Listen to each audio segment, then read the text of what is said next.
بسم الله الرحمن الرحيم والسماء ذات البروج واليوم الموعود وشاهد ومشهود قتل أصحاب الأخدود النار ذات الوقود إذ هم عليها قعود وهم على ما يفعلون بالمؤمنين شهود. கண்ணியத்திற்குரிய இல்லாமல்ல அல்லாஹுவின் நல்லடியார்களே, புனிதமிக்க ரமலான் மாதத்தில் அல்லாஹுவின் மார்க்க கருத்துக்களை கேட்க வேண்டும் என்கிற ஆர்வத்தோடு துபை மண்டலம் ஏற்பாடு செய்திருக்கும் ரமலான் சிறப்பு பயான் நிகழ்ச்சியில் நாம் அனைவரும் பங்கெடுத்திருக்கிறோம். இந்த நேரத்தில் பொய்யும் மெய்யும் என்கிற தலைப்பை வழங்கியிருக்கிறார்கள். பொய்யும் மெய்யும் என்கிற தலைப்பை கேட்ட மாத்திரத்தில் ஏதோ பொய் பேசுவதை பற்றியும் நம்முடைய வாழ்க்கையில் எந்த கட்டத்திலையும் பொய் பேசக்கூடாது, எல்லா நிலையிலையும் உண்மையை மாத்திரமே பேச வேண்டும் என்கிற கோணத்தில் இந்த தலைப்பு வழங்கப்பட்டிருக்கிறதோ என்று நினைக்கக்கூடும். ஆனால் இந்த தலைப்பு வழங்கப்பட்டதினுடைய நோக்கம் பேச்சின் ஒழுங்குகளை பற்றி எடுத்துரைப்பதற்காக அல்ல. மாறாக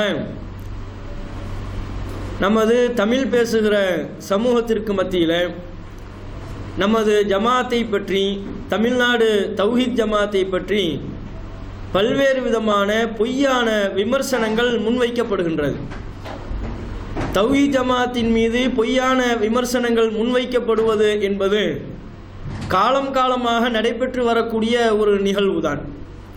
ஏதோ இந்த 2017 தான் இந்த பொய் பிரச்சாரத்தை துவங்கியிருக்கிறார்கள் என்று சொல்ல இயலாது.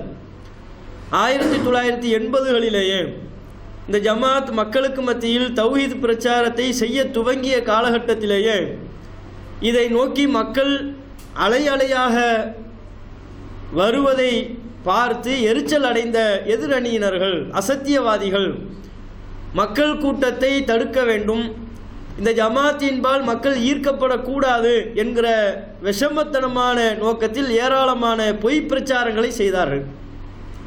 என்னவெல்லாம் பொய் பிரச்சாரம் செய்திருக்கிறார்கள்?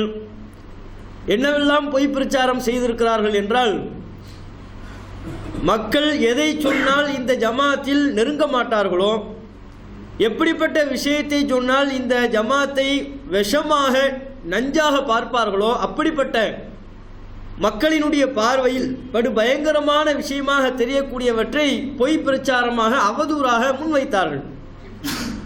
இவர்கள் அவுலியாக்களை திட்டுகிறார்கள் என்ற ஒரு பிரச்சாரம் நம்மின் மீது வைக்கப்பட்டிருக்கிறது. அவுலியாக்களை திட்டுகிறார்கள், இறைவனின் நேசர்களை பழிக்கின்றார்கள். அவுலியாக்களை திட்டுகிறார்கள் என்றால் சாதாரணமாக அல்ல. அவுலியாவை போய் குரங்குன்னு சொல்கிறாங்க, அவுலியாவை போய் கஞ்சா அடிக்கிறவன் சொல்கிறாங்க, இப்படி திட்டுகிறார்கள். குரங்கு என்று திட்டுகிறார்கள், கஞ்சா அடிப்பவன் என்று திட்டுகிறார்கள் அப்படின்னு சொன்னாங்க.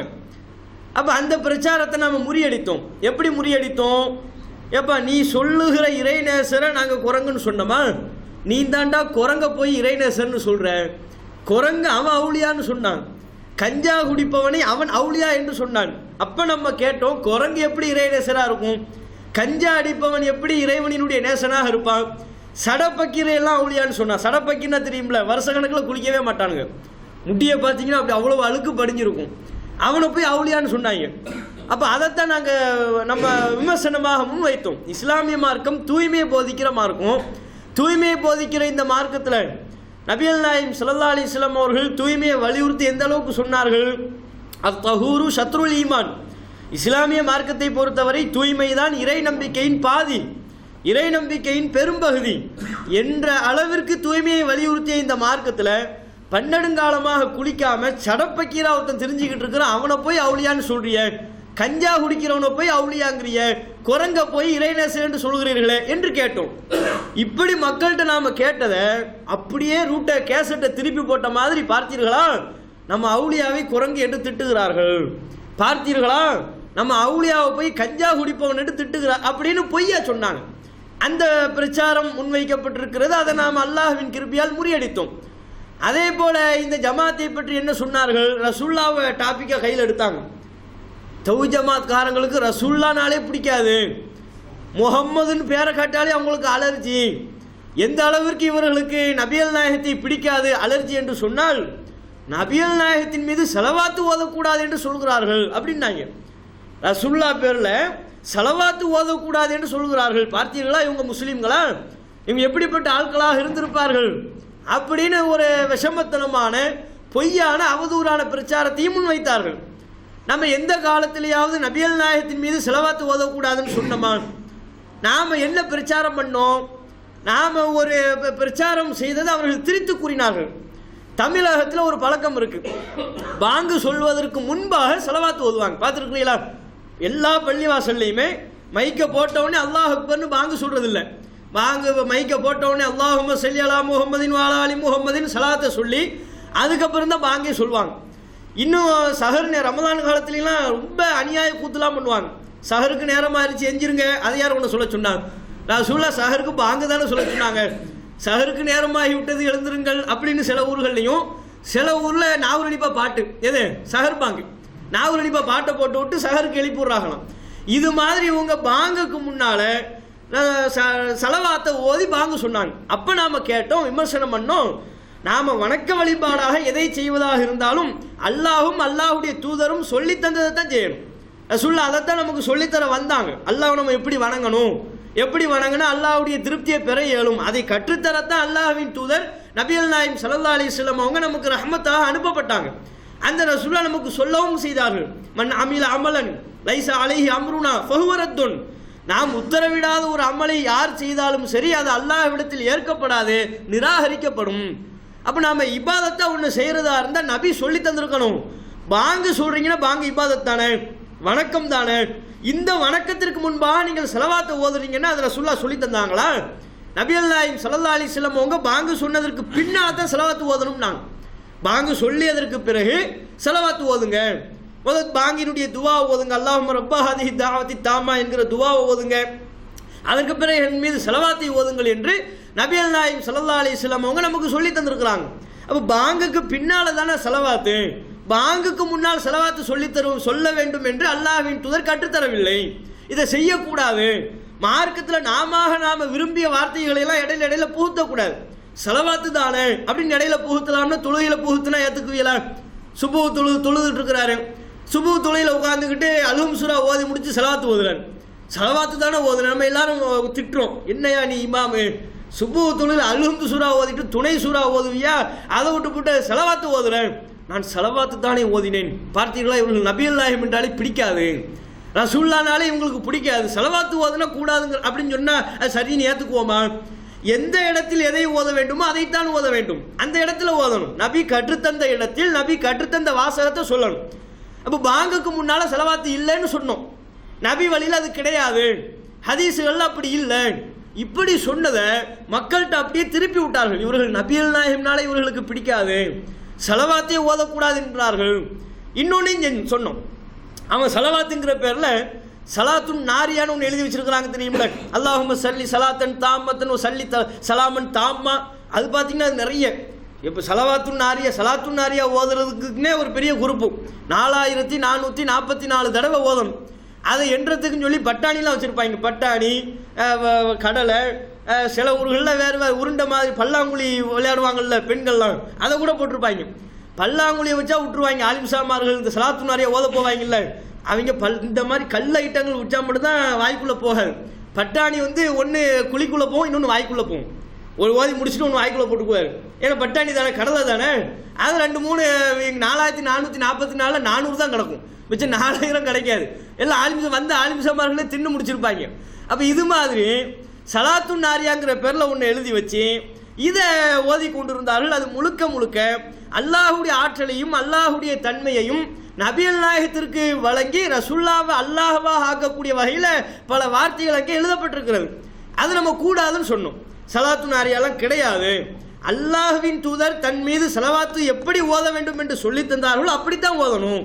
அதுக்கு மாத்தமா நாம சில வார்த்தைகளை உருவாக்கி நாம சில வார்த்தைகளை கிரியேட் பண்ணிலாம் சொல்லக்கூடாது, தப்பு. அது சலாத்து நாரியா கிடையாதுன்னு சொன்னோமா, இதையும் வைத்துக் கொண்டார்கள். பார்த்தீர்களா, ரசூல்லா பேர்ல தானே செலவாத்து ஓதுறோம், நபிகள் நாயகத்து மேல செலவாத்து ஓதக்கூடாது என்கிறார்கள்.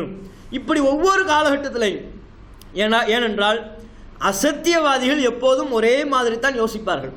நபிகள் நாயகம் ஸல்லல்லாஹு அலைஹி வஸல்லம் அவர்கள் முதல் கொண்டு எல்லா இறை தூதரும் பிரச்சாரம் செய்த காலத்தில் என்ன எதிரிகள் என்ன பிரச்சாரம் பண்ணாங்க? உண்மையவா சொன்னாங்க? பொய் பிரச்சாரம் தான் செய்தார்கள். இறை தூதரை பார்த்து பைத்தியக்காரர் என்றார்கள், இறை தூதரை பார்த்து கவிஞன் என்றார்கள், இறை தூதரை பார்த்து சூனியம் வைக்கப்பட்ட நபர் உளறுவதை போன்று உளறுகிறார் என்றார்கள். தங்கள் வாய்க்கு வந்த பேச்சுக்களை எல்லாம், பொய்யான அவதூறான விஷயங்களை எல்லாம் சொல்லி பொய் பிரச்சாரத்தில் தான் ஈடுபட்டார்கள். அதே போன்ற ஒரு பொய் பிரச்சாரத்தை தான் காலம் காலமாக தமிழக தௌஹீத் வரலாற்றிலையும் இந்த ஜமாத்து எதிர்கொண்டிருக்கிறது.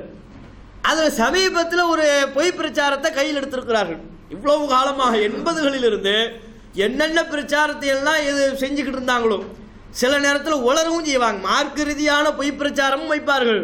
சில நேரத்தில் எழுதிமா சொல்லுவாங்க, தௌஹீத் ஜமாத்து பார்த்தீங்களா எல்லா இடத்துலையும் மர்கஸ் எப்படிங்கிறிய, அமெரிக்காவிலேருந்து பணம் வருது, இவன் பார்த்தான் அமெரிக்காவிலேருந்து பணம் வருது. இப்போ விட்டா என்ன சொல்லுவாங்க, அமெரிக்கா ட்ரம்ப்பும் பிஜேவும் இப்படின்றாங்க. ட்ரம்ப்பும் பிஜேவும் ரொம்ப நெருக்கம், ரொம்ப க்ளோஸு, ஒரே யூனிவர்சிட்டியில் தான் அவர் பாவம் மனசு 5வது தாண்டலை. இவர் என்ன சொல்லிடுவாங்க, ட்ரம்ப்பும் அமெரிக்க அதிபர் ட்ரம்ப்பும் பிஜேவும் ஒரே யூனிவர்சிட்டியில் தான் படித்தாங்க அப்படிங்கிற அளவுக்கு நடப்பு ரீதியாகவும் மக்களை எப்படியாவது ஏமாற்ற வேண்டும், இந்த ஜமாத்தின்பால் மக்கள் ஈர்க்கப்படக்கூடாது, இந்த ஜமாத்தை நஞ்சாக வெறுக்க வேண்டும் என்கிற ஒரு தீய நோக்கத்தில் பல்வேறு விதமான பொய் பிரச்சாரங்களை முன்னெடுத்து செய்து கொண்டிருக்கிறார்கள். அதில் சமீபத்தில் இவர்களுக்கு கையில் எடுத்திருக்கிற பிரச்சாரம் என்னன்னா, தௌஹீத் ஜமாத்து ஹதீஸுகளை எல்லாம் மறுக்கிறார்கள். இந்த ஒரு பிரச்சாரத்தை செய்து கொண்டிருக்கிறார்கள்.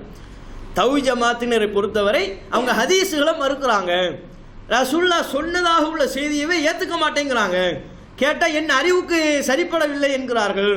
எங்களுக்கு இது விளங்கலங்கிறாங்க. பார்த்தீங்களா, இவங்க அறிவுக்கு விளங்கலன்ன உடனே நபி சொன்னதையே மறுக்கிறார்கள்.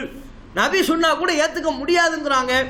அப்போ ஹதீஸுகளை மறுக்கிற கூட்டம், ஹதீஸுகளை எல்லாம் மறுப்பார்கள் என்கிற ஒரு பிரச்சாரத்தை இப்போ கையில் எடுத்துக்கொண்டு தெரு தெருவாக பிரச்சாரம் பண்ணிக்கிட்டு இருக்கிறான். இப்போ முக்கால்வாசி ஊரில் உள்ளவனுக்கு என்ன வேலைங்கிறிய, பிஜே கேசட்டியாக பார்க்க வேண்டியது.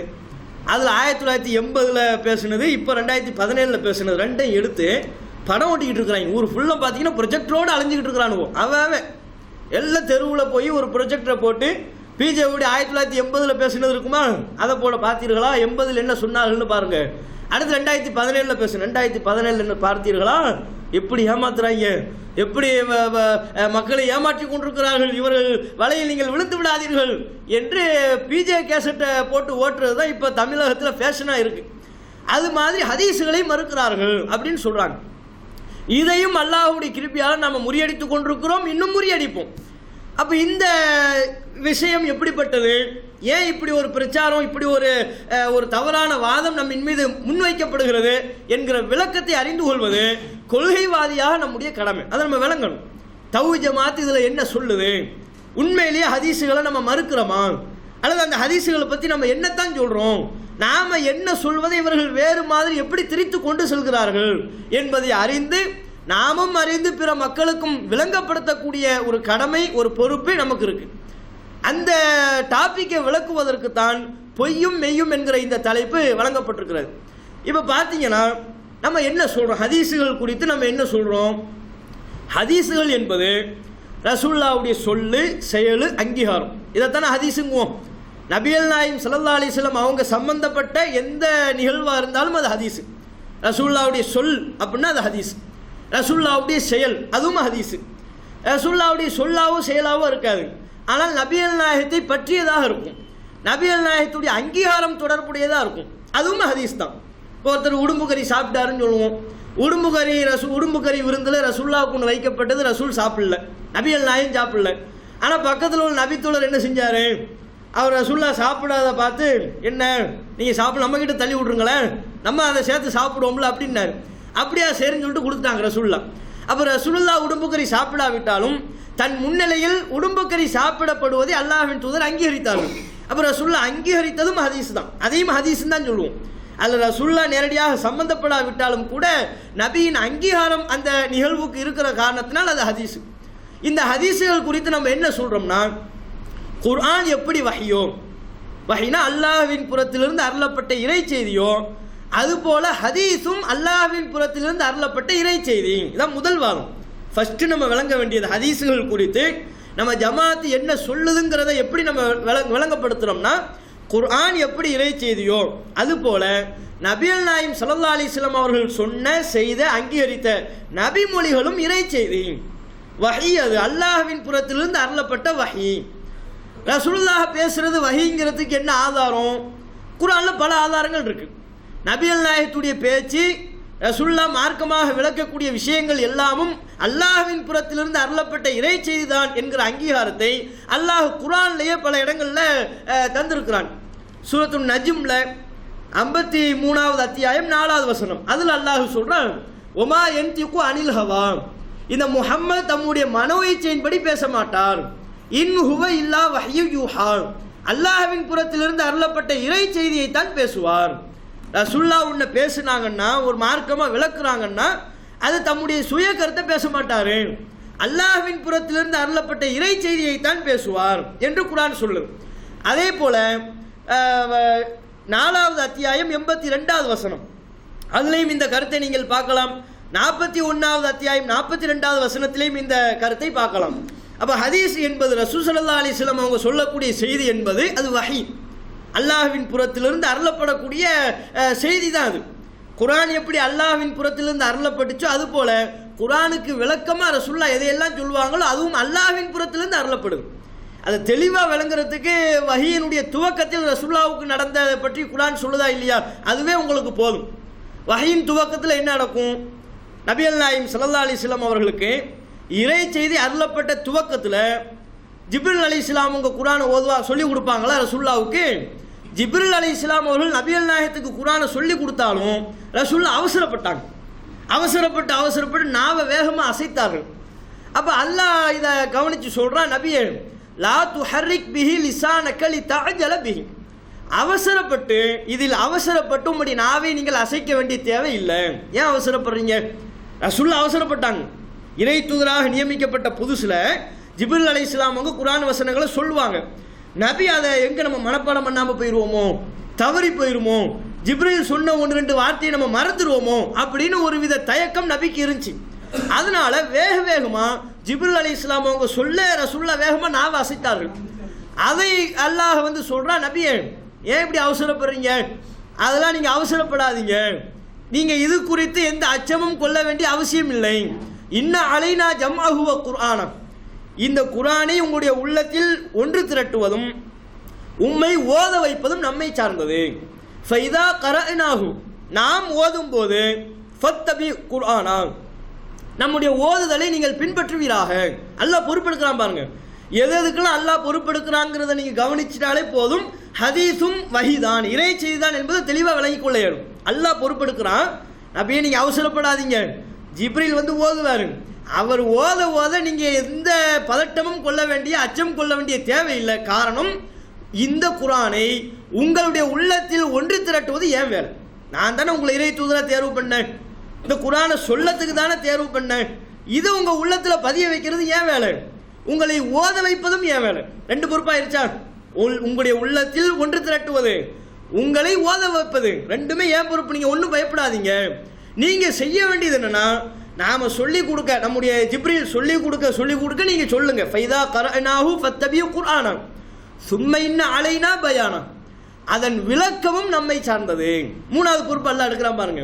உங்கள் உள்ளத்தில் ஒன்று திரட்டுவது, உங்களை ஓத வைப்பது, அதனுடைய விளக்கத்தை பதிவு வைப்பது. யாராவது விளக்கம் கேட்டாங்கன்னா நீங்கள் சொல்கிற விளக்கம் உங்கள் சொந்த விளக்கமாக இருக்காது. ஒவ்வொரு வசனத்திற்கும் என்ன விளக்கத்தை சொல்லணுமோ அந்த விளக்கத்தை நான் தந்துடுவேன். மக்கள் எதற்கெல்லாம் விளக்கம் தேவைப்படுவார்களோ, எது குறித்தெல்லாம் விளக்கம் கேட்பார்களோ, அந்த விளக்கத்தை எல்லாம் உங்கள் உள்ளத்தில் கொண்டு வந்து தர வேண்டியது ஏன் வேலை? அப்போ குர்ஆனுக்கு விளக்கம் அளிக்கக்கூடிய நபிகள் நாயகம் ஸல்லல்லாஹு அலைஹி வஸல்லம் அவர்கள் ரசூலுல்லாஹ்வுடைய விளக்கம் யாருடைய விளக்கம்? அல்லாஹ்வுடைய விளக்கம். அல்லாஹ் தான் விளக்கம் எடுப்பதற்குரிய பொறுப்பு எடுத்துக்கிட்டான். அதனால தான் நீங்கள் பாருங்கள், பல ஹதீஸுகளில் பார்க்க இயலும். ரசூலுல்லாஹ் சில சபைகளில் மக்களை கேள்வி கேட்க சொல்லி விளக்கம் சொல்லிக்கிட்டு இருப்பாங்க. அப்படி ஒரு சபையில் ஒரு கேள்வி கேட்கப்பட்டுருச்சு. ரசூலுல்லாஹ் பதில் சொல்லவே இல்லை, பதில் சொல்லலை. கேள்வி கேட்டால் கூட்டம்லாம் அமைதியாக இருக்குது. என்னடா கேள்வி கேட்டு ரொம்ப நேரம் ஆச்சு, இன்னும் பதிலை காணாமல் அப்படின்னு இருக்கிறாங்க. பதில் வரலைங்கிறது மட்டும் இல்லை, கொஞ்ச நேரத்திலேயே ரசூலுல்லாஹ்வுடைய நெற்றியிலிருந்து வேர்வை வெளியுது. இது மாதிரி நமக்கு வந்தால் நீங்கள் என்ன நினைப்பீங்க? இஸ்லாம் ஒரு எளியமாக இருக்கும். இப்போ கேள்வி பதில் நிகழ்ச்சின்னு வைங்க, கேள்வி கேட்குறிய, நான் அப்படியே ஜர்க்காகி நிற்கிறேன். ஜர்க்காகி நிற்கிறது மட்டும் இல்லை, கொஞ்ச நேரத்தில் எங்கிட்ட வேர்வை வருது. பார்ட்டிக்கு தெரியலை போல இருக்கு அப்படின்ட்டு இவன்கிட்ட போய் கேள்வியை கேட்டு பதிலை வாங்கி அஸ்ஸலாமு அலைக்கும் வரம்ட்டு நீங்கள் கிளம்பிடுவீங்க.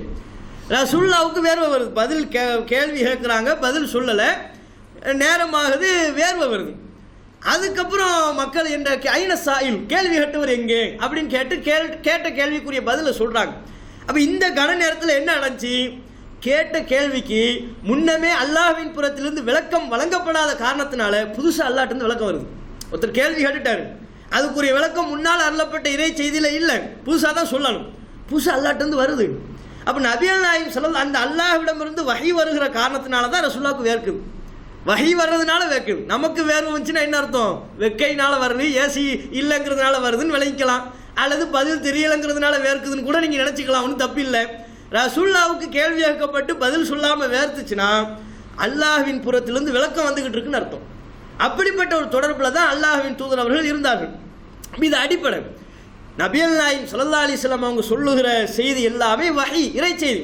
குர்ஆன் அல்லாஹ்வுடைய வார்த்தை என்பதை போல நபிகள் நாயகம் பேசிய பேச்சுக்கள், ரசூலுல்லாஹ் சொல்லிய விளக்கங்கள் எல்லாமும் அல்லாஹ்வின் புறத்திலிருந்து அருளப்பட்ட இறை செய்தி. இதுதான் அடிப்படை. அப்போ நம்ம என்ன கேட்குறோம்னா, இறை செய்தியின் ஒரு பகுதி இன்னொரு பகுதியோடு மோதுமா? குர்ஆன் வசனம் இருக்கு, குர்ஆன் இறை செய்தி, வஹி தானே, இறை செய்தி தானே. ஒரு குர்ஆன் வசனம் இன்னொரு குர்ஆன் வசனத்தோடு விளக்கம் கொடுக்க முடியாத அளவுக்கு மோதுமா? முரண்படுமா? விளக்கமே கொடுக்க முடியாத அளவுக்கு எந்த விளக்கமும் கொடுக்க முடியல, ஒன்று சேர்த்து விளக்கம் கொடுப்பதற்கு அறவே வாய்ப்பே இல்லை என்று சொல்லக்கூடிய அளவிற்கு குர்ஆனின் ஒரு வசனம் இன்னொரு வசனத்தோட மோதுமா? மோதல். ஏன்? இறை செய்தியில் முரண்பாடு இருக்காது. அப்போ குர்ஆன் எப்படி இறை செய்தியோ அது போலத்தான ரசூலுல்லாஹ் பேசிய பேச்சுக்கள், ஹதீஸுகள் அல்லாஹ்வின் புறத்திலிருந்து தான் அந்த விளக்கமும் அல்லாஹ்வின் புறத்திலிருந்து தானே வழங்கப்பட்டிருக்கு. அப்போ வஹியின் ஒரு பகுதி எப்படி இன்னொரு பகுதியோட மோதும்? அல்லாஹ் குர்ஆனில் என்ன சவால் விடுறான்? இது இறைவேதம் தான் என்பதற்குரிய சான்றாக சவாலாக அல்லாஹ் முன்வைப்பது என்ன?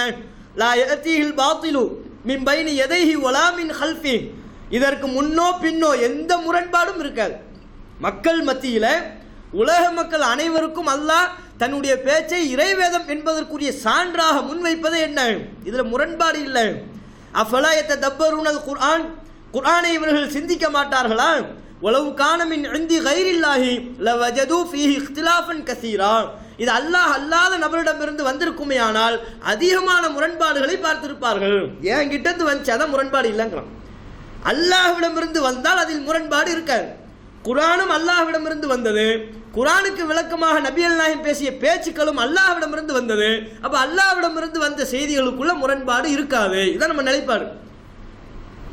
மீறி முரண்பாடு இருக்காதுங்க. நாம் படிக்கிறோம், படித்து பார்த்தா தெளிவாக முரண்பாடாக தெரியுது. எந்த வசனத்தோடும் இணைத்து விளக்கம் கொடுக்கவே முடியலை. அந்த ஹதீஸுக்கு இது இல்லை அந்த அர்த்தம் அல்லது இந்த அர்த்தம் என்று மாற்று விளக்கம் பல கொடுத்து பார்க்குறோம், கொடுக்கவே முடியலை. விளக்கத்தை ஏற்றுக்கொள்ளாத அளவிற்கு முரண்படுது. நபி பேரில் ஒரு செய்தி வருது, தெளிவாக குர்ஆனோட மோதுது, முரண்படுது, எந்த விளக்கமும் கொடுக்க முடியலை. இப்போ நம்ம என்ன முடிவுக்கு வரணும்? அந்த முரண்பாட்டுடனே அந்த செய்தியை ஏற்றுக்கொள்வதா, அல்லது இதை ரசூலுல்லாஹ் சொல்லியிருக்க மாட்டார்கள், ஏன்னா குர்ஆன் எப்படி அல்லாஹ்ட்டிருந்து வந்துச்சோ அது போல தான் ஹதீஸும் அல்லாஹ்ட்டிருந்து தான் வந்திருக்குது, அல்லாஹ்ட்டிருந்து வந்த செய்தியில் கண்டிப்பாக முரண்பாடு இருக்காது, தன்னுடைய புறத்திலிருந்து வழங்கப்பட்டால் அதில் முரண்பாடு இருக்காதுன்னு அல்லாஹ் குர்ஆனில் சொல்லியிருக்கிறான், அப்படிங்கிற அடிப்படையில் இந்த வார்த்தையை நபி பேசியிருக்க மாட்டாங்கன்னு முடிவெடுக்கிறதா? நபி பேசியிருக்க மாட்டாங்கன்னு தான் முடிவெடுக்கணும். அந்த முடிவை தான் நம்ம சொல்கிறோம். எந்தெந்த சொற்பமான சில செய்திகளை படித்து பார்க்குறோம், நபி பேரில் சொல்லப்படுது, ஆனால் அந்த செய்தி நபியின் தரத்திற்கு ஏற்றதாக இல்லை. நபிகள் நாயகம் ஸல்லல்லாஹு அலைஹி வஸல்லம் குர்ஆனை விளக்கத்தான் வந்தாங்க. அல்லாஹ் குர்ஆனில் சொல்லும்போது, நபியே அன்சல்னா இலைக்க திக்ர, இந்த குர்ஆன் என்கிற அறிவுரையை உமக்கு நாம் தந்திருக்கிறோம். எதற்கு தந்திருக்கிறோம்னா லிதுபய்யின லின்னாஸி மா நுஸில இலைஹிம், அவர்களுக்கு அருளப்பட்டதை நீங்க விளக்கி சொல்லணும். விளக்கி சொல்லத்தான் நபி வந்தாங்களே ஒழிய முரண்பட்டு பேச நபி வரல. விளக்கி சொல்வதற்காகத்தான் இறை தூதர் தேர்வு செய்யப்பட்டார்கள் ஒழிய குர்ஆனுக்கு முரணா எந்த விளக்கமும் கொடுக்க முடியாத அளவுக்கு மாற்றி பேசுவதற்கு நபி அனுப்பப்படலை. அப்போ குர்ஆன் இப்படி சொல்லும் போது நபி பேரில் சொல்லப்படுகிற ஒரு செய்தி தெளிவாக முரண்படுமையானால் நம்ம முடிவுக்கு வரணும், நபி இதை பேசியிருக்க மாட்டார்கள். இந்த நபி பேரில் சொல்லப்படுகிற செய்திக்கும் நபிகள் நாயகத்துக்கும் சம்பந்தம் இல்லை, இந்த முடிவை தான் எடுக்கணும். இதைத்தான் நம்ம குறிப்பிட்ட சில செய்திகளில் சொல்றோம். இது தப்பா? இதுக்கு பேர் அவங்க என்ன வச்சுட்டாங்க பார்த்தீங்களா, ஹதீஸை மறுக்கிறாங்க. ஹதீஸை மறுக்கிறாங்கன்னு விளங்குதா? நம்ம என்ன சொல்றோம், நபியின் பேரில் பதிவு செய்யப்பட்ட சில செய்திகளை இது நபி பேசியிருக்க மாட்டாங்கன்னு சொல்றோம். குர்ஆனுக்கு முரணா இருக்கு, நபியின் கண்ணியத்துக்கு இழுக்கு ஏற்படுத்தக்கூடிய வகையில் இருக்கு. கண்டிப்பா குர்ஆனுக்கு முரணா நபி பேச மாட்டார்கள், நபி பேரில் உள்ள இந்த செய்திக்கும் நபிகள் நாயகத்துக்கும் சம்பந்தம் இல்லை அப்படின்னு சொல்றோம். இப்படி சொன்னா இதுக்கு என்னன்னு பேர் வச்சுட்டாங்க, ஹதீஸை மறுக்கிறாங்க. அப்ப நம்ம கேட்கணும், ஏங்க இது ஹதீஸ் கலையில இல்லாததான், ரசூலுல்லாஹ்வே நமக்கு இந்த அணுகுமுறையை சொல்லி தந்திருக்கிறாங்க. இப்போ தௌஹீத் ஜமாத் இப்படி ஒரு நிலைப்பாட்டை எடுக்குதுல, நபி பேரில் சொல்லப்பட்டிருக்கிற செய்தி அறிவிப்பாளர் கூட சரியா தான் இருக்கு, ஆனா நபி சொல்லதான் முடிவு எடுக்கிறோம். இப்படி நாம எடுக்கக்கூடிய இந்த முடிவும் கூட நம்முடைய தன்னிச்சையான முடிவல்ல, அல்லாஹ்வின் தூதர் இந்த முடிவை நோக்கி நமக்கு வழிகாட்டி இருக்கிறார்கள். இது போன்ற சந்தர்ப்பத்தில் இந்த முடிவை எடுங்க, என் கண்ணியத்துக்கு எங்கெல்லாம் இழுக்கு வர்றமா இருக்கோ அங்கெல்லாம் நீங்க முடிவெடுத்துக்கங்க, அந்த செய்திக்கும் எனக்கும் சம்பந்தம் இல்லை. இந்த வழி அல்லாஹ்வின் தூதரை காட்டி தந்திருக்கிறார்கள். அஹ்மதுல பதிவு செய்யப்பட்டிருக்கிற செய்தி ரசூலுல்லாஹ் சொல்றாங்க, இதா சமிஅத்துமுல் ஹதீஸ அன்னி, என்னை பற்றி ஒரு செய்தியை நீங்க கேள்விப்படுறீங்க. ரசூலுல்லாஹ் சொல்றாங்க, என்னை பற்றி ஒரு செய்தியை நீங்க கேள்விப்படுறீங்க, அந்த செய்தியை கேள்விப்பட்டால் தஅரிஃபுஹு குலூபுக்கும், உங்களுடைய உள்ளம் அந்த செய்தியை அறிகிறது, ஏற்றுக்கொள்கிறது. பரவாயில்ல, நல்ல செய்தியா இருக்கு அப்படி உங்க உள்ளம் சொல்லுது. ஓ தல்ஃபீர் உலகு, அதே போல உங்களுடைய உணர்வுகள் அந்த செய்திக்காக, ஓ தலீன் உலகு அஷாருக்கும் அபுஷாருக்கும், அந்த செய்திக்காக வேண்டி உங்கள் உணர்வுகள் மேனிகள் இணங்குகிறது. நல்ல செய்தி, ஒன்றும் பிரச்சனை இல்லை, அப்படி சொன்ன உடனே ரசூலுல்லாஹ் சொல்லியிருப்பாங்கன்னு தோணுது. அது போன்று நல்ல கருத்துள்ள செய்திகள் எல்லாம் உங்கள் உள்ளம் ஏற்றுக்கொள்ளக்கூடிய வகையில் உள்ள செய்தி கண்டிப்பாக நான் சொல்லியிருப்பேன், அந்த செய்தியை சொல்வதற்கு நான் தகுதி படைத்தவன் அப்படின்னு சொல்லிட்டு அதுக்கப்புறம் சொல்கிறாங்க, சில செய்தியை என் பேரில் கேட்குறீங்க, கேட்ட உடனே உங்கள் உள்ளம் வெறுக்குது, சே இன்னும் இப்படி ஒரு செய்தியா அப்படின்னு உள்ளம் வெறுக்குது. உங்களுடைய மேனிகளோ உணர்வுகளோ அந்த செய்திக்காக இணங்கவில்லை, விரண்டோடுகிறது, கேட்கும் போதே ஒரு மாதிரியா உட்கார முடியலை, அந்த மாதிரி இருக்கு அந்த செய்தி. சொல்லும் போது என் பேரில் சொல்லப்பட்ட ரசூலுல்லாஹ் சொல்றாங்க, உங்களுடைய உள்ளம் ஏத்துக்கல, உங்க உணர்வு இனங்கல, உங்க மேனி ஏத்துக்கல, விரண்டோடுற மாதிரி இருக்கிறீங்க, உங்களோட தொடர்புபடுத்தி பார்த்தால் நீங்களே அந்த செய்தியை விட்டு வெகு தொலைவில் இருப்பதாக உணர்கிறீர்கள். நம்மளோட அந்த செய்தியை பொருத்தி பார்க்கிறோம், நம்ம சொல்லுவோமா இதை, நம்ம இப்படி செய்வோமா, நானே இதை இப்படி செய்ய மாட்டேன்பா அப்படி நீங்க முடிவெடுக்கிறீங்கன்னா அதுக்கும் மின்னுகு, நிச்சயமாக அது போன்ற செய்திகளை விட்டு நானும் வெகு தொலைவில் இருக்கிறேன்ட்டாங்க. அந்த செய்திக்கு எனக்கு சம்பந்தம் இல்லை, நீயே ஒவ்வொரு செய்தி சொல்லப்படும் போது அதை விட்டும் தூரத்தில் இருப்பாய் என்று சொன்னால் நானும் அந்த செய்தியை விட்டு தூரத்தில் தான் இருப்பேன், அதை நானும் செஞ்சிருக்க மாட்டேன், சொல்லியிருக்க மாட்டேன், எனக்கும் அந்த செய்திக்கும் சம்பந்தம் இல்லை. அப்ப இந்த முடிவு யார் நமக்கு சொல்லி தந்த முடிவு? நபிகள் நாயகம் ஸல்லல்லாஹு அலைஹி வஸல்லம் அவர்களே இந்த அணுகுமுறையை, இந்த வழிமுறையை நமக்கு சொல்லி தந்திருக்கிறார்கள். ரசூலுல்லாஹ் சொன்ன இந்த வழிமுறையின் அடிப்படையில் தான் சொற்பமான சில செய்திகளை இதெல்லாம் நபியின் கண்ணியத்துக்கு ஏற்றதா இல்லையேன்னு சொல்கிறோம்.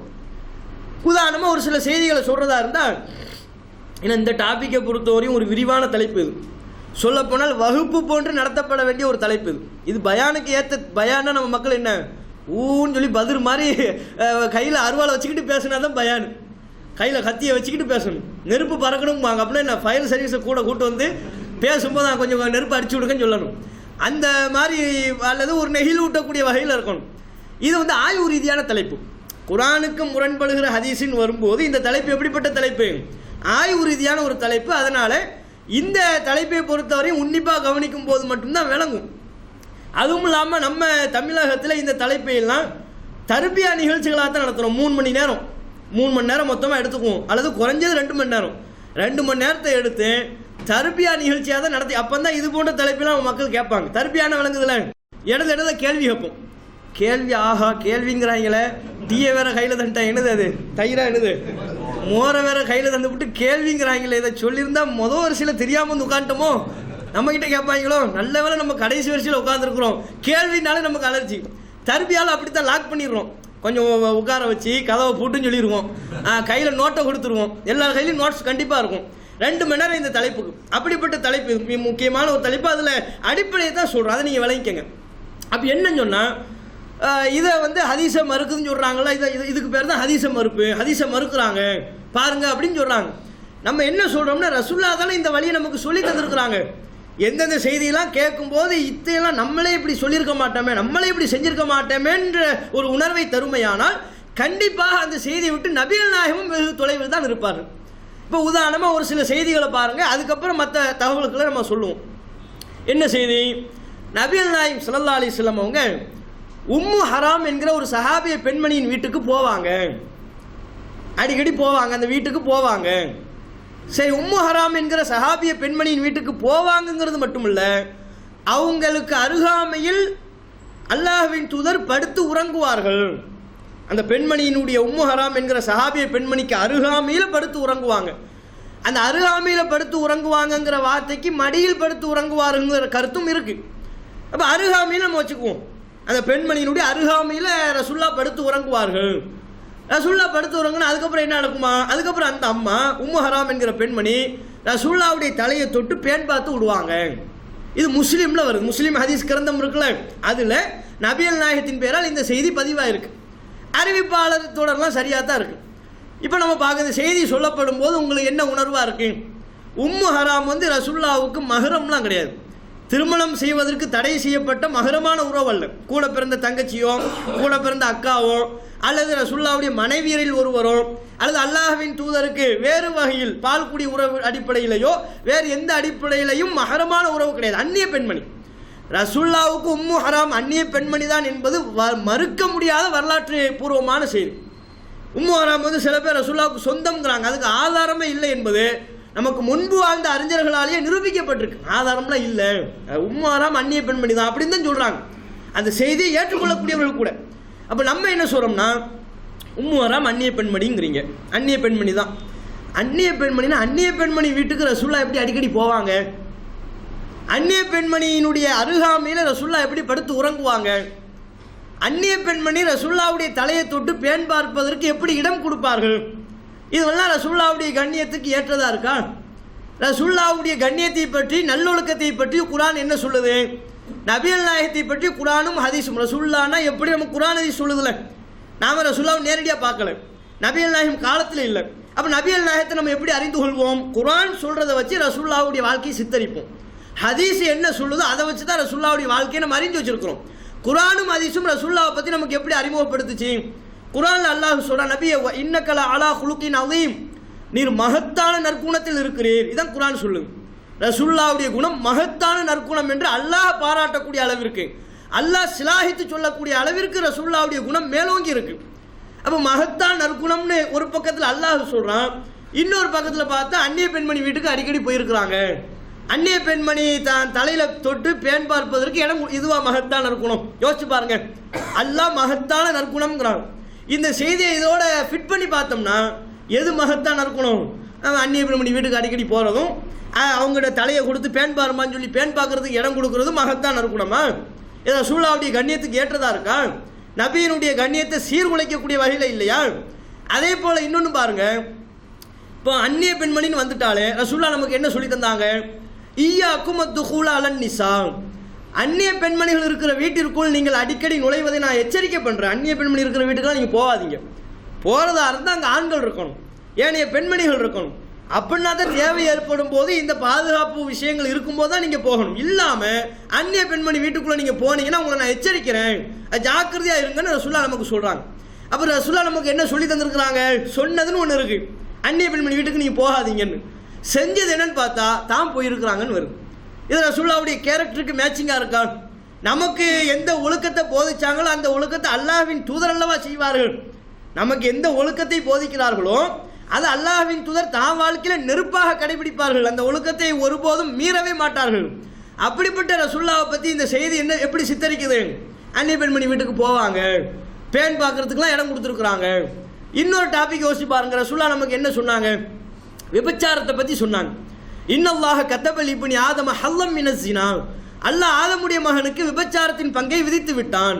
அதுரக்கஹு லா மஹாலா, சந்தேகமே இல்லாமல் அவனுக்கென்று விதிக்கப்பட்ட விபச்சாரத்தின் பங்கை அடைந்தே தீருவான். இதை ரசூலுல்லாஹ் சொன்னாங்க. விபச்சாரம்னா எதெல்லாம் விபச்சாரம்? உறுப்பால் சந்திப்பது மாத்திரம் விபச்சாரம் அல்ல, கண்ணால கூட விபச்சாரம் பண்றது இருக்கு. ஃபஸினல் ஐனி அன்-நظர், தவறான காட்சிகளை எல்லாம் பார்த்தா அது கண் செய்கிற விபச்சாரம், தவறான பேச்சுக்களை கேட்டால் அது காது செய்கிற விபச்சாரம் அப்படின்னு ரசூலுல்லாஹ் எல்லாத்தையுமே விபச்சாரம்ங்கிறாங்க. பார்க்கக்கூடாததை பார்க்கறது, தொடக்கூடாததை தொடுவது, கேட்கக்கூடாதவைகளை கேட்பது எல்லாமே அந்தந்த உறுப்பு செய்கிற விபச்சாரம். அப்போ அந்நிய பெண்மணியை தொட்டால் அது கை செய்கிற விபச்சாரம். ரசூலுல்லாஹ்வுடைய சொல்லிலிருந்து நம்ம என்ன விளங்குறோம்? அந்நிய பெண்மணியை தொட்டால் அது கை செய்கிற விபச்சாரம். தொடுதல்னா நம்ம தொடுவது மட்டும் இல்லை, இன்னொருத்தி நம்மளை தொடுவதற்கு நாம் இடம் கொடுக்குறோம் வைங்க, ஓகே சூப்பர் ஒன்றும் பிரச்சனை இல்லைன்னு சொல்லி நின்றுக்கிட்டு இருந்தோம்னா அதுக்கு பேர் என்ன பேர்? அதுவும் விபச்சாரம் தானே. நான் செய்ய மாட்டேன், அடுத்தவன் என்னை தொடும்போது நான் அமைதியாக இருப்பேன், நீ என்னன்னாலும் பண்ணிக்கமா நான் அமைதியாக இருக்கிறேன், நான் மட்டும் கையை தொடவே மாட்டேன்னு சொன்னால் அதுக்கு பேர் என்ன? அதுவும் கை செய்கிற விபச்சாரம் தானே. அப்போ ரசூலுல்லாஹ் கை செய்கிற விபச்சாரம் கொண்டு சொல்லி தந்துட்டாங்க. இப்போ வந்து செய்திக்கு வாங்க, உம்மு ஹராம் செய்திக்கு வாங்க, இவங்க உம்மு ஹராம் வீட்டுக்கு வருவாங்களாம், தூங்குவாங்களாம் அப்படின்னு அந்த செய்தி சித்தரிக்குது. நபி வந்து இப்படி செஞ்சிருக்கவே மாட்டாங்கன்னு தான் நம்ம சொல்கிறோம். அந்த அம்மா ரசூலுல்லாஹ்வுடைய தலையை தொட்டு பார்த்து பேன் பார்க்குறாங்கன்னா இந்த உறுப்பு டச் ஆகுதா இல்லையா? அந்த அம்மாவுடைய கையை ரசூலுல்லாஹ்வுடைய தலையில் படுதுல, அந்த அம்மா ரசூலுல்லாஹ்வுக்கு அந்நிய பெண்மணி ரசூலுல்லாஹ்வுடைய தலையை தொட்டு பேன் பார்த்திருப்பதற்கு ரசூலுல்லாஹ் இடம் கொடுப்பாங்களா? அது நடக்குமா? அது ரசூலுல்லாஹ்ட்ட அது நடக்குமா? ஏன் ரசூலுல்லாஹ்வை பொறுத்தவரை பையத்து வாங்குவார்கள், உறுதிமொழி. இஸ்லாத்துக்கு வந்தவங்ககிட்டையும் இஸ்லாத்துக்கு வர்றவங்ககிட்டையும் பையத்து வாங்குவாங்க. நான் இப்படிலாம் நடப்பேன், ஆண்கள்கிட்டனா அவங்ககிட்ட ஒரு மாதிரியும் பெண்கள்கிட்டனா கூடுதலான சில வார்த்தைகளை சேர்த்தும். நாங்கள் ஒப்பாரி வைக்க மாட்டோம், அன்லா நனூஹ, நாங்கள் ஒப்பாரி வைக்க மாட்டோங்கிறத பெண்கள்கிட்ட சேர்த்தே வாங்கியிருக்கிறாங்க. அப்போ இது மாதிரி ஆண்கள்கிட்டையும் பெண்கள்கிட்டையும் பையத்து வாங்குவாங்க. ஆண்களாக இருந்தால் எப்படி பையத்து வாங்குவாங்க? கையை பிடிச்சி தான் வாங்குவாங்க. அந்த ஆண் நபித்தோழருடைய கையை பற்றி பிடித்து பையத்து வாங்குவாங்க. பெண்களாக இருந்தால் பையத்து எப்படி வாங்குவாங்க? கையை பிடிச்சி வாங்க மாட்டாங்க, வாயால்தான், வாய் மொழியாக சொல்லணும். மா மஸ்ஸத் எதுன் நபி எதம்ரஅத்தின், அல்லாஹ்வின் தூதருடைய கரம் எந்த அந்நிய பெண்மணியின் கையையும் தொட்டதே கிடையாது. பையத்தின் போது கூட தொட மாட்டாங்க. நீங்கள் வாய் மொழியாக சொல்லுமான்ருவாங்க. ஆனால் நம்ம ஊரில் நேரம் விட்டாமல் நடக்கும். இந்த முரீது கொடுக்குறங்கிற பேரில் பார்த்துருக்கீங்களா? ஆம்பளைங்கிட்ட பையத்து வாங்குறதா தான் அங்கேயே நில்லு சொல்லு அப்படியே கிளம்புன்றாங்க. என்னம்மா அங்கே நிற்கிறீங்க, வாங்கம்மா பக்கத்தில் வாங்கம்மா, இங்கே வாங்கம்மா, சொல்லுங்கம்மா சொல்லி பையத்து கொடுப்பாங்களாம். பையத்து இவங்க கொடுத்த பையத்தில் 10 மாதத்துக்கு அப்புறம் புள்ள பிறந்துடும். அந்த மாதிரி பையத்துலாம் கொடுக்குறாங்க நிறைய பேர். அப்படி ஏமாற்றிக்கிட்டு இருக்கிறாங்க பையத்து கொடுக்குறங்கிற பேரில். அப்போ ரசூல் ஸல்லல்லாஹு அலைஹி வஸல்லம் அவங்க இந்த முரீது கொடுக்குறேன் பையத்து கொடுக்குறங்கிற பேர் வழிகளை போன்று ஒழுக்கம் கட்டவங்க கிடையாது. அல்லாஹ்வின் தூதரை பொறுத்தவரை நல்லொழுக்கத்தில் முத்திரை பதித்தவர்கள். அந்நிய பெண்மணியினுடைய கரத்தை பையத்தின் போது கூட தொட்டது கிடையாது, வாய்மொழியாகத்தான் வாங்குவாங்க. அப்படிப்பட்ட ரசூலுல்லாஹ் உம்மு ஹராம் என்கிற பெண்மணி விஷயத்தில் இப்படி நடந்து கொண்டார்கள் சொன்னால் இது எப்படி ஏற்றுக்கொள்ள இயலும்? இது எப்படி ரசூலுல்லாஹ்வுடைய கண்ணியத்திற்கு ஏற்றதாக இருக்கும்? அப்போ அறிவிப்பாளத்தோடர் சரியாக இருந்தாலும் மனுஷங்க தப்பு பண்ணியிருப்பாங்க. எங்கேயோ நடந்த ஒரு நிகழ்வை நபி பேரில் இணைச்சி சொல்லியிருக்கலாம். ஏதோ மனிதர்கள் தவறளித்திருக்கிறார்கள் என்ற முடிவுக்கு தான் நம்ம வரணுமே ஒழிய செய்தி சரியாக இருக்கு, அறிவிப்பாளர்லாம் சரியாக இருக்கிறாங்களே, முஸ்லீம்லலாம் பதிவாக இருக்கு, புகாரிலெல்லாம் பதிவாக இருக்கு, அப்படி நூலுக்கான முக்கியத்துவத்தை கொடுக்க ஆரம்பித்தோம்னா நபியினுடைய கண்ணியம் இங்கே தரைமட்டமாக்கப்படுது. ரசூலுல்லாஹ்வுடைய கேரக்டருக்கு மேட்ச் இல்லாததெல்லாம் ஏற்றுக்கிற மாதிரி ஆயிடும். இது மாதிரி பல செய்திகள். அது மாதிரி தான் இந்த சூனியம் சம்பந்தப்பட்ட நிகழ்வு. சூனியத்தில் என்ன? இப்போ ரசூலுல்லாஹ்வுக்கு சூனியம் வைக்கப்பட்டதாக புகாரி போன்ற ஹதீஸ் கிரந்தங்களில் செய்தி வருது, அறிவிப்பாளத்தோடலாம் சரியாக தான் இருக்குது. ஆனால் நபிகள் நாயகம் நமக்கு என்ன அளவுகோலை சொல்லி தந்தாங்களோ அந்த அளவுகோலின்படி அது சரியாக வரல. ரசூலுல்லாஹ் நமக்கு என்ன சொல்லி தந்தாங்கன்னு சொன்னோம்? என் பேரில் ஒரு செய்தி சொல்லப்பட்டால் அது கருத்தை பாரு, என் தகுதிக்கு ஏற்றதாக இருக்குதான்னு பாருங்க அப்படின்னு சொன்னாங்களா இல்லையா? ஆரம்பத்தில் சொன்னோம்ல, என் பேரில் ஒரு செய்தி சொல்லப்படுது, உங்கள் உள்ளம் ஏற்றுக்கொண்டு உணர்வுகள் இணங்கினால் அதை சொல்லியிருப்பேன், நான் தகுதி படைத்தவன். உங்கள் உள்ளம் ஏற்றுக்க மறுக்குது, உங்களோடு பொருத்தி பார்க்கும்போதே சரின்னு படலை, நீங்களே தூரமாக இருக்கிறீங்கன்னா ஆனால் அப்போ அதுக்கும் இன்னும் நானும் அந்த செய்தியை விட்டு வெகு தொலைவில் தான் இருப்பேன்னு ரசூலுல்லாஹ் சொன்னார்கள் அல்லவா? அந்த அளவுகோலின்படி இந்த சூனியம் செய்தியை பார்த்தோம் நீங்க, இதுவும் பொய்யின்னு தான் முடிவு வரணும். இப்பெல்லாம் நடக்கவே இல்லை.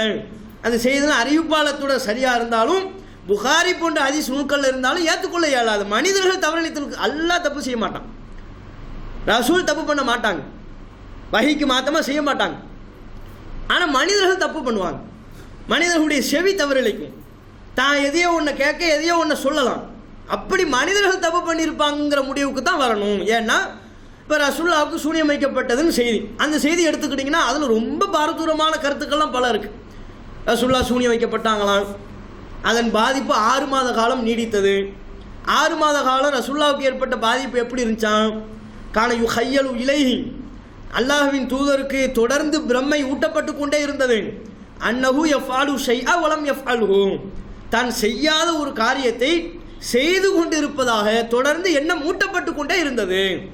ரசூலுல்லாஹ் ஒரு காரியத்தில் ஈடுபட்டிருக்கவே மாட்டாங்களாம், ஆனால் அந்த காரியத்தில் ஈடுபடுவதை போன்ற பிரம்மை தொடர்ந்து ஊட்டப்பட்டு கொண்டே இருந்ததாம். அப்படின்னு அந்த செய்தி சொல்லுது. வேறு வேறு நபிமொழிகளில் தெளிவாகவே தாம் மனைவியிடத்தில் கூடாமலேயே அன்னஹு கான யஅதி அஹ்லஹு வலா யஅதி, மனைவியிடத்தில் செல்லாமலேயே மனைவியிடத்தில் கூடியதாக தொடர்ந்து எண்ணம் ஊட்டப்பட்டு கொண்டே இருந்தது. மனைவிட்ட சேரவே இல்லையா, சேராமலேயே மனைவிட்ட சேர்ந்த மாதிரி தொடர்ந்து பிரம்மை ஊட்டப்பட்டு கொண்டே இருந்தது. அகமதுல பதிவான செய்தி சொல்லுது, இந்த சூனியத்தினால் நபிக்கு ஏற்பட்ட பாதிப்பு 6 மாத காலம் நீடித்தது. அப்போ யோசிச்சு பாருங்க, இந்த செய்தியை வந்துச்சேன்னு சொல்லி அப்படி ஏற்றுக்கிட்டோம்னா என்ன மாதிரியான விளைவுகள்லாம் வரும். நபிக்கு சூனியம் வைக்கப்பட்டுச்சுன்னு ஒன்று, ரசூலுல்லாவுக்கு சூனியம் எப்படி வச்சாங்களாம், கிணத்துல கொண்டு போய் வச்சாங்களாம், அது தனி கதை. அது போக அந்த சூனியத்தினால் உள்ள பாதிப்பு மனைவிடத்தில் சேராமலேயே சேர்ந்துதான் நினைக்கிறது. அப்படி 6 மாத காலமாக இருக்கிறது. இதை எப்படி நம்ம நம்ப முடியும்? ஏன்னா இது இந்த செய்தியை சரி காண்பதற்காக வேண்டி விளக்கம் கொடுக்குறாங்க. பாருங்களேன் எப்படி இதை விளக்கம் கொடுக்குறாங்க. ஏன் நமக்கு ஏற்படுறது இல்லையா? எப்படி ஒரு நாள் சாப்பிட்ருக்கவே மாட்டோம், ஆனால் சொல்லத்தானே செய்வோம், எனக்கு சாப்பிட்ட மாதிரி இருக்கு அப்படின்னு சொல்லுவோம்ல. இப்போ சாகருக்கு சாப்பிட்ருக்குறிய, சாகருக்கு சாப்பிட்டா மதியம் வரையும் தாக்கு பிடிக்க தானே செய்யும். மதியம் என்ன செய்விய, சாப்பிடாமலையே சாப்பிட்ட மாதிரி இருக்கு அப்படின்னு சொல்லத்தானே செய்கிறோம். இது மாதிரி தான் நபிக்கு ஏற்பட்டுச்சுங்கிறாங்க. எப்பா சரிப்பா அப்படியே வச்சுக்குவோம், அதைப்படியே வைத்துக்கொள்வோம், சாப்பிடாமலேயே சாப்பிட்டமா இருக்குன்னு வச்சுக்குவோம். இப்படி ஒருத்தன் 6 மாத காலமாக சொல்லிட்டு இருந்தால் அதுக்கு பேர் என்ன பேர்? ஒருத்தன் சொல்லிக்கிட்டு இருக்கிறான், எனக்கு சாப்பிட்டமா இருக்கு, சாப்பிட்டமா இருக்கு, காலையில் ஃபுல்லாக நம்மளை தொந்தரவு பண்ணிக்கிட்டு இருக்கிறான். 6 மாத காலமாக ஒருத்தன் சாப்பிடாமலேயே சாப்பிட்டமா இருக்கு பாய், சாப்பிட்டமா இருக்கு பாய், சாப்பிட்டமா இருக்கு பாய்னா நமக்கு அவனுக்கு என்ன சொல்லுவோம், நீ டாக்டரை போய் பாரு, சரியில்லை உனக்கு ஏதோ பிரச்சனை இருக்கு, ஒன்று உடம்பு பிரச்சனை இருக்கு அல்லது மனசு பிரச்சனை இருக்கு. அதான அர்த்தம். 6 மாத காலம் ஒரு பாதிப்பு இந்த மாதிரி ஒரு செய்யாத காரியத்தை செஞ்சுதான் நினச்சிக்கிட்டே இருந்தாங்கன்னா இது பெரும் பாதிப்புல மனப்பாதிப்பில் இது சொல்லுது. நபிகள் நாயகத்துக்கு மனப்பாதிப்பு ஏற்படுமா? சூனியம்னு ஒன்று இருக்கா, அப்படியே ரசூலுல்லாவுக்கு மனப்பாதிப்பு ஏற்படும். அந்த 2 டாபிக் அதில் சம்மந்தப்படுது. அல்லாஹ்வின் தூதரை பொறுத்தவரையிலும் மனப்பாதிப்பு என்பது ரசூலுல்லாவுக்கு ஏற்படாது. பைத்தியம் சொல்றோம்ல, அது ரசூலுல்லாவுக்கு ஏற்படவே செய்யாது. ஆனால் ரசூலுல்லாவுக்கு சூனியம் வைக்கப்பட்டதாக உள்ள செய்தி நபிகள் நாயகத்துடைய மைண்டு சேஞ்சாக போச்சுன்னு சொல்லி தான் சொல்லுது. 6 மாத காலமாக மனைவிடத்தில் கூடாமலேயே கூடியதாக நினைத்து கொண்டே இருந்தான்னு சொன்னால் அது என்னங்க அர்த்தம்? அப்படி ரசூலுல்லாவுக்கு ஒரு பிரம்மை ஊட்டப்பட்டதுன்னு சொன்னால் அது மனநல பாதிப்பை சொல்லலையா? சொல்லலைன்னு சாதிக்கிறாங்க. அது மனநல பாதிப்பை பற்றி பேசவே இல்லைங்கிறாங்க. அது என்ன பைத்தியம்னு வருதா? இன்னும் சில கிறுக்கள் என்ன தெரியுமா கேட்குறாங்க, பைத்தியம்னு வருதா? உன்னை பார்த்து ஒரு நட்டு கலண்டுருச்சுன்னு சொன்னேன், அப்படி என்ன சொல்லுவேன்? என்னை பார்த்து நட்டு கலண்டு விட்டது என்று தான் சொன்னார், பைத்தியம்னு சொல்லலை. அடப்பாவி, உன்ன மாதிரி அறிவாளி ஒன்று இருப்பாங்களா? நட்டு கலண்டுச்சுன்னு சொன்னாலும் மர கலண்டுச்சுன்னு சொல்கிறோம். திருடனை பார்த்து கூட சொல்லி உனக்கு கொஞ்சம் கை நீளம்ங்குவோம். திருடனை பார்த்து கை நீளம், என்னை பார்த்து கை நீளம் என்று தான் சொன்னார், திருடன் என்று சொல்லவில்லை. 420 அப்படின்னு சொல்கிறோம், 420 தான் சொன்னார், திருடன்னு சொன்னாரா? அப்படின்னா என்னடா இது? அப்போ ஒரு கருத்து வெவ்வேறு வார்த்தைகளில் சொல்லப்படும். நபிகள் நாயகத்துக்கு என்ன ஏற்பட்டுச்சுன்னு வாசகம் இருக்கு. அந்த வாசகத்திலிருந்து பெறப்படுகிற கருத்து என்னதான்? 6 மாத காலமாக மனைவிட்ட சேராமலேயே சேர்ந்ததா நினச்சிக்கிட்டே இருந்தாங்கன்னா கண்டிப்பாக இது மனப்பாதிப்பை தான் சொல்லுது. மனநலம் பாதிக்கப்பட்டுருச்சு அப்படிங்கிறது தான் சொல்லுது. நபிக்கு மனநல பாதிப்பு ஏற்படுமா? நபிகள் நாயகம் ஸல்லல்லாஹு அலைஹி வஸல்லம் அவங்கள பற்றி அல்லாஹ் சொல்கிறான், நபியே மா அன்த பி நிஅமதி ரப்பிக பி மஜ்னூன், உமது இறைவனின் அருக்குடையால் நீர் பைத்தியக்காரன் அல்ல. உங்களை பார்த்து என்ன சொல்லிக்கிட்டு இருக்கிறான்? மஜ்னூன்கிறான், பைத்தியக்காரங்கிறான், மனநலம் பாதிக்கப்பட்டவருங்கிறான். இறைவனது கிருபையால் நீங்கள் பைத்தியக்காரன் அல்ல. அல்லாஹ் அழுத்தம் திருத்தமாக பதிவு பண்ணுறான்.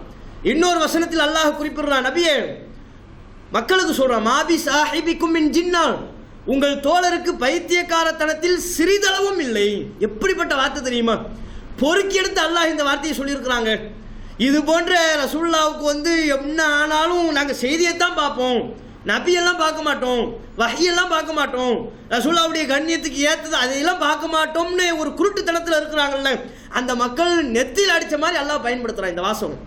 மாபி சாஹிபிக்கும் மின் ஜின்னா, உங்கள் தோழருக்கு பைத்தியக்காரத்தனத்தில் எதுவும் இல்லை, எதுவும் ஏற்படாது. மஜ்னூன் என்று சொல்வதும், நீங்களாம் அரபு இங்கே தான் இருக்கிறீங்க, உங்களுக்கு பெருசாக வித்தியாசம் சொல்ல வேண்டிய அவசியமே இல்லை. மஜ்னூன்னா முழு பைத்தியக்காரன். மின் ஜின்னத்தின், ஜின்னத்தினா பைத்தியத்திலிருந்து சிறிதளவு, பைத்தியத்திலிருந்து சிறிதளவு கூட ரசூலுல்லாஹ்வுக்கு இருக்காது. ஏன்னா எல்லா மனுஷனுக்குமே பைத்தியகாரத்தனத்தில் சிறிதளவு இருக்கும். உங்களுக்கும் இருக்கும், எனக்கும் இருக்குது. பார்த்தியெல்லாம் உட்கார வச்சு நம்மளை பைத்தியம் வேற சொல்கிறான். இதுக்கு நம்ம 1 மணி நேரமாக உட்காந்துருக்கணுமா அப்படின்னு நினைக்கக்கூடாது. நிஜமாகவே இருக்கும். அந்த பைத்தியகாரத்தனம் பெர்சன்டேஜ் வேணால் கூட இருக்கும். எனக்கு அதிகமாக இருந்து உங்களுக்கு கம்மியாக இருக்கலாம். அப்படி முதல் ஆரம்பிப்போம். எனக்கு கம்மியாக இருந்து உங்களுக்கு கூட இருக்கலாம். எப்படி ஆகமத்தான் இருக்கும், எனக்கும் இருக்கும் உங்களுக்கும் இருக்கும். பெர்சன்டேஜ் வித்தியாசப்படும். அது எப்போ வெளிப்படும்? கூட்டத்தில் வெளிப்படாது. கூட்டத்தில் அது கடிவாளம் போட்ட மாதிரி அமைதியாக இருக்கும். எந்த கை நீட்டாத கால் நீட்டாத அமைதியாக அப்படின்னு இருப்போம். தனியாக இருக்கும்போது நீங்கள் பரிசீலித்து பாருங்கள். திடீர்னு ஆடுவோம் பார்த்துருக்கீங்களா? தனியாக இருக்கும்போது பார்த்தீங்கன்னா ஊன்னு இப்படிங்க வாங்க. அப்படி அது ஃபுல்லாக ஜின்னத்து தான். அது ஃபுல்லாக அந்த கம்மி பெர்சன்டேஜ் அப்பப்போ வெளிப்படுது. கண்ணாடி முன்னாடி நின்று பார்த்துருக்கீங்களா? நிறைய பேருக்கு அந்த கண்ணாடி முன்னாடி போனால் தான் பைத்தியகாரத்தனமே வரும். அங்கே ஒன்றுமே இருக்காது. ஒரு நாள் போயிட்டு வந்திருப்பான், ஒரு நாள் 3 நாள் ஜிம்முக்கு போயிட்டானாம். அங்கே என்னமோ 3 கிலோ கூடணும்னு எதிர்பார்க்குறான். பார்த்துக்கிட்டு இருப்பாரு. என்ன இதெல்லாம் என்னங்கிறீங்க? ஒரு நாள் போயிட்டு அதுக்குள்ளே உடம்புல எல்லாமே தெரியணும்னா 6 பேக் வரணும்னு எதிர்பார்த்தா போனது 3 நாள், 6 நாள் கூட போயிருக்க மாட்டான். அதுக்குள்ளே 6 படிக்கட்டு வரணுமா? இதெல்லாம் ஜின்னத்தில் உள்ள ஒரு பகுதி தான், வெளிப்பாடு. நமக்கு இருக்கும், மனுஷங்களுக்கு இருக்கும், எல்லா மனுஷனுக்கும் இருக்கும். அது ஃபில்ட்ரு பண்ணுறோம். இந்த நம்ம அந்த ஃபில்ட்ரு வந்து நமக்கு இருக்குது. கூட்டத்தில் இந்த வார்த்தையை பேசக்கூடாது, இவர்கிட்ட இந்த வார்த்தையை பேசக்கூடாது. நம்ம ஓனர்கிட்ட பேசுகிற மாதிரி மற்றவங்ககிட்ட பேசுவோமா? மற்றவங்ககிட்ட பேசுகிற மாதிரி ஓனர்கிட்ட பேசுவோமா? ஏன் பேச மாட்டேங்கிறோம்? ஃபில்ட்ரு. அந்த ஜின்னத்தை வந்து கம்மியாக இருக்கிறதுனால, பைத்தியகாரத்தனம் கம்மியாக இருக்கிறதுனால குறைச்சிக்கிறோம். அல்லாஹ்வின் தூதரை பொறுத்தவரை பைத்தியகாரத்தனத்தில் சிறிதளவும் நபிக்கு இருக்காது அப்படின்னு அல்லாஹ் சொல்கிறான். ஆனால் ரசூலுல்லாஹ்வுக்கு சூனியம் வைக்கப்பட்டதாக உள்ள அந்த செய்தி சொல்லுது, 6 மாத காலம் மனைவிட்ட சேராமல் சேர்ந்ததாக நினைத்து கொண்டே இருந்தார்கள். இதுக்கு பேர் என்ன பேருங்க? கொஞ்சம் பாதிப்பு கூட இருக்காதுன்னு குர்ஆன் சொல்லுது, அல்லாஹ் சொல்கிறான். நபி பேரில் சொல்லப்படுகிற அந்த செய்தி சொல்லுது நிறைய பாதிப்பு இருந்துச்சு, மனைவிட்ட சேராமலே சேர்ந்ததாக நினைச்சாங்க. 6 மாதம் நினைச்சாங்கன்னா இது ஏற்றுக்கொள்ளக்கூடிய வகையில் இருக்கா? நபியின் கண்ணியத்துக்கு ஏற்றதா இருக்கா? இன்னும் அல்லாஹ் சொன்னான், வகாலல் ஸாலிமூன் இன் தத்தபிஊன இல்லா ரஜுலம் மஸ்ஹூரா. நபியே, அநியாயக்காரர்கள் சொல்லுகிறார்கள், சூனியம் வைக்கப்பட்ட நபரை தான் நீங்கள் பின்பற்றுகிறீர்கள் என்று முஸ்லிம்களை பார்த்து சொல்றாங்களாம். நீங்க முகம்மதை போய் ஃபாலோ பண்றீங்க, அவர் யாரு? சூனியம் வைக்கப்பட்ட நபர், உளறிக்கிட்டு இருக்கிறார், அவரை போய் ஃபாலோ பண்றீங்கன்னு சொல்றான். அப்புறம் ரசூலுல்லாஹ்வை பார்த்து சூனியம் வைக்கப்பட்ட நபர் என்று யாரெல்லாம் சொல்கிறார்களோ அவர்களை அல்லாஹ் அநியாயக்காரன் என்று குர்ஆன்ல அடையாளம் காட்டுறான். அப்போ குர்ஆன்ல அல்லாஹ் இவ்வளவு தெளிவான், உங்களை போய் மஸ்ஹூருங்கிறான். உந்தூர் கைஃப ஸரபு லக்கல் அம்சால், உமக்கு எப்படிப்பட்ட உதாரணத்தை சொல்கிறார்கள் என்று பாருங்கள். ஃபதல்லு, இவர்கள் வழிகட்டு விட்டார்கள். ஃபலா யஸ்ததிஊன சபீலா, இவர்கள் ஒரு காலத்திலேயும் நேர்வழியை அடைய மாட்டார்கள். உங்களை போய் மஸ்ஹூருங்கிறான், சூனியம் வைக்கப்பட்ட நபருங்கிறான். அப்போ குர்ஆன்ல நபிகள் நாயகம் ஸல்லல்லாஹு அலைஹி வஸல்லம் அவர்களுக்கு சூனியம் வைக்கப்பட முடியாது அல்லாஹ் மறுக்கிறான். மஸ்ஹூர், சூனியம் வைக்கப்பட்ட நபர் என்கிற நிலை அல்லாஹ்வின் தூதருக்கு எக்காலத்திலும் ஏற்படாது அல்லாஹ் மறுக்கிறான். பைத்தியக்காரத்தனத்தில் சிறிதளவும் நபிக்கு ஏற்படாது அல்லாஹ் மறுக்கிறான். இவ்வளோ வசனங்கள் இருக்கு ரசூலுல்லாஹ்வுக்கு சூனியம் வைக்கப்பட முடியாதுன்னு. இந்த வசனங்களுக்கெல்லாம் மாத்தமா, இந்த வசனங்களுக்கெல்லாம் முரணா ரசூலுல்லாஹ் சூனியம் வைக்கப்பட்டாங்க, 6 மாத காலம் அந்த பாதிப்பில் இருந்தாங்க, நம்ம எப்படி நம்ப இயலும்? இது குர்ஆனுக்கு மாத்தம் இல்லையா அந்த நம்பிக்கை? அதுவும் சூனியம் எப்படி வச்சா? ரசூலுல்லாஹ்வுடைய மண்டையில் போய் அடிச்சா ரசூலுல்லாஹ் மூளை குழப்ப வச்சா? அப்படியும் இல்லை. நபியின் தலையில் போய் ஓங்கி மண்டையை அடிச்சு போர்க்களத்தில் வரும்போது பலமாக பல்லையெல்லாம் தாக்கின மாதிரி தலையை தாக்கி அந்த பாதிப்பு ஏற்படுத்தியிருந்தா கூட அது வேற கணக்கு. ஆனால் அந்த செய்தியில் எப்படி வருதுன்னா, கிணத்துக்கடியில் போய் என்னமோ பண்ணான். லபீது இப்னு ஆசம் என்கிற யூதன் கிணத்துக்கடியில் போய் சீப்பு முடி சிக்கு முடி இதெல்லாம் வச்சு என்னமோ பண்ணான்னா ரசூலுல்லாஹ்வுக்கு மைண்டு சேஞ்ச் ஆயிடுச்சான். இது என்னடா, இது என்ன இது கதை? இது எப்படி இந்த மாதிரி நடக்கும்? இது அல்லாஹ்வுடைய பவர் இல்லையா? இன்னைக்கு சூனியம்ங்கிற பேரில் என்ன சொல்லிக்கிட்டு இருக்கிறாங்க? சூனியக்காரன் கட்டளை மூலமாக எல்லாத்தையுமே செய்வான். நம்ம சுருக்கமாக நீங்கள் விளங்க வேண்டியது இதுதான். சூனியக்காரன் கட்டளை மூலமாக எல்லாத்தையுமே செய்வாங்கிறாங்க. அதனால தான் நம்ம ஊரில் பாருங்கள், ஒரு எலுமிச்சம்பழம் ரோட்டில் கலந்தால் அவ்வளோதான், இவன் 1/2 கிலோமீட்டர் சுற்றி போகிறான். இவன் நம்ம பெரிய பில்கேட்ஸுக்கு சவால் விடுற பிஸ்னஸ்ன்னு தன்னை நினச்சிக்கிட்டு நமக்கு எவனோ சூனியம் வைக்கிறாங்க. ஆமாம், இவர் அப்படியே கொடி கட்டி பறக்கிறாரு, இவரை தேர்வு பண்ணி வந்து வைக்கிறாங்க. நம்ம எவனோ வைக்கிறாங்க பாரு, ரோட்டில் எலுமிச்சம்பழம் கிடக்குது, போயிடக்கூடாதுன்னு 1/2 கிலோமீட்டர் பஸ் ஸ்டாண்டு சுற்றி போகிறான் மெனக்கட்டு. அதை வேடிக்கைக்கு சொல்லுவாங்க நம்ம ஊரில். ஒன்றும் இல்லை, நீங்கள் பஸ்ஸில் பண்டிகை காலங்களில் போகிறீங்க, இடம் பிடிக்கணும், கூட்டமாக இருக்குது. முன்னையெல்லாம் என்ன செய்வாங்கன்னா துண்டை போடுவாங்க, துண்டை போட்டால் மூக்கை சிந்தி தூர போட்டுருவாங்க. அது போக மஞ்சப்பையை போடுவாங்க, பொருளை போடுவாங்க, அதையெல்லாம் கீழே கிடக்கும், இடமே கிடைக்காது. பழங்காலத்தில் குழந்தையெல்லாம் ஜன்னல் வழியாக விட்டுருக்குறாங்களாம். இடம் கம்பி கொஞ்சம் பெருசாக இருந்துச்சுன்னா பிள்ளையெல்லாம் ஜன்னல் வழியாக விட்டு இடத்த போடுறது. அப்போ கூட பிள்ளையை தூக்கி தோளில் வச்சுக்கிட்டு யார் பிள்ளைன்னு கேட்டு கொடுத்துட்றாங்களாம், இடம் கிடைக்க மாட்டேங்குது. அப்போ இடம் பிடிக்கணுமா? ஒன்றும் இல்லை, சிம்பிள். என்ன பண்ணணும்? போகும்போது பாதி எலுமிச்சம்பழம், ஒரு சின்ன துண்டு தேங்காய், கொஞ்சம் குங்குமப்பூ, இதெல்லாம் எடுத்து வச்சுக்கிட்டு நீங்கள் எந்த சீட்டில் உட்காரணும்னு விரும்புகிறீங்களோ அந்த சீட்டில் ஜன்னல் வழியாக போட்டுருங்க. 3 சீட்டு உங்களுக்கு தான். ஒரு பையன் வரமாட்டான், படுத்துக்கிட்டே போகலாம். எத்தனை மணி நேரம் பயணமாக இருந்தாலும் சரி படுத்துக்கிட்டே போகலாம், ஒரு பையன் வரமாட்டான். ஏன்? எல்லா சீட்லேயும் வளைச்சி வளைச்சி உட்காருவான். இங்கே சூனியை வச்சுக்கிட்டாங்க உட்காரக்கூடாது, சூனியை வச்சுக்கிட்டாங்க உட்காரக்கூடாது. அந்த நேரத்தில் உங்களுக்கு வயிறு கலக்குது, அல்லது குளிக்க போகணும், சாப்பிட போகணும், பஸ்ஸு லேட்டாக எடுக்கணும்னு விரும்புறீங்களா? ஒன்றும் இல்லை, சீட்டை மாற்றி போடுங்க. நீங்கள் உட்கார சீட்டுக்கு பதிலாக டிரைவர் சீட்டில் கொண்டு போய் போட்டுருங்க. டிரைவரே வண்டி எடுக்க மாட்டா. ஆஹா, வேலைக்கு சேர்ந்து இப்போ தானே நல்லபடியாக போய்கிட்டு இருக்கிறோம், அதுக்குள்ளே நமக்கு எவ்வளோ சூனியை வைக்க பார்க்குறாங்களே, எனக்கு விடக்கூடாது, வண்டி எடுக்க மாட்டேன்னு அவன் உட்காந்துருவாரு. நீங்கள் இப்போ உங்கள் தேவையெல்லாம் முடிச்சுட்டு வந்து அதை எடுத்து தூர போட்டிங்கன்னா அதுக்கப்புறம் தான் டிரைவரே வண்டி எடுப்பான். அப்படி ஆயிடுச்சா இல்லையா இன்றைக்கி சமுதாயத்தில்? இது மூட நம்பிக்கை தானே. ஒரு எலுமிச்சம்பழத்தை வச்சு எப்படி பாதிப்பு ஏற்படுத்த இயலும்? சிக்கு முடி, சீப்பு, காலடி மண், இதையெல்லாம் வைத்து ஒரு மனுஷனுக்கு எப்படி அந்த சக்தி அல்லாஹ் அல்லாத வேறு நபருக்கு யாருக்கும் இருக்கா? அல்லாஹுடைய சக்தி அல்லவா இது?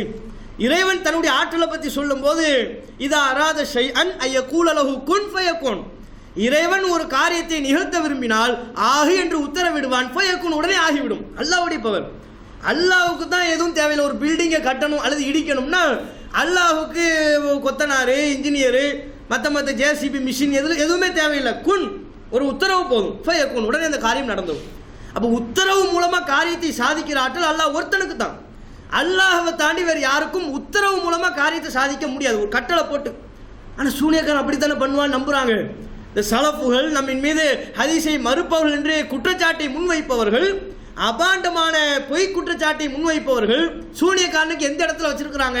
அவன் கட்டளை மூலமாகவே செய்வான், அதெல்லாம் வச்சிருக்கிறாங்க.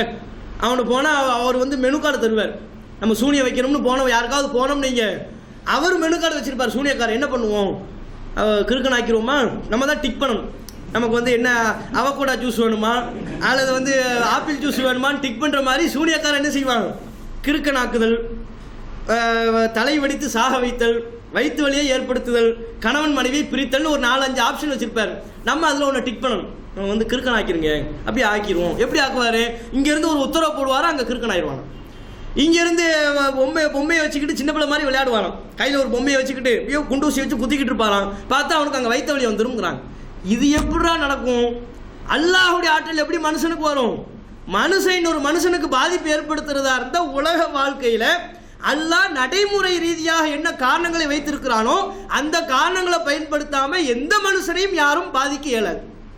நடைமுறையில் அல்லாஹ் காரணம் வச்சிருக்கிறான்ல, அந்த காரணங்கள் மூலமாகத்தான் பாதிப்பு ஏற்படுத்த இயலும். இல்லாமல் ஒரு உத்தரவு பிறப்பித்தோ கட்டளையின் மூலமாகவோ சில வாசகங்களை சொல்லியோ கண்டிப்பாக எந்த மனிதனுக்கும் யாரும் பாதிப்பை ஏற்படுத்த இயலாது. அது அல்லாஹ்வுடைய ஆற்றல். அப்போ அல்லாஹ்வுடைய ஆற்றலை போய் சூனியக்காரன் கொடுக்குறாங்களே, அல்லாஹ்வுடைய ஆற்றல் அடிப்படையில் ரசூலுல்லாவை ஒரு மாதிரி ஆக்கிட்டாங்கன்னு சொன்னால் இது எப்படி இந்த செய்தி ஏற்றுக்கொள்ள இயலும்? இதுதான் நம்முடைய வாதம். இது முழுக்க முழுக்க ஒரு ஒரு பொய்யான ஒரு அவதூறான குற்றச்சாட்டை சொல்லி கொண்டிருக்கிறார்கள். நாம் இது ஹதீஸே இல்லைன்னு நம்ம சொல்கிறோம். ரசூலுல்லா உம்மு ஹராம்ங்கிற அந்நிய பெண்மணி வீட்டுக்கு போனாங்க, அங்கே படுத்தாங்கன்னு உள்ள அந்த செய்தி, ரசூலுல்லாவுக்கு சூனியம் வைக்கப்பட்டதாக உள்ள செய்தி, இது மாதிரி சொற்பமான சில செய்திகளை பார்க்குறோம். இது நபியின் கண்ணியத்துக்கு ஏற்றதா இல்லை.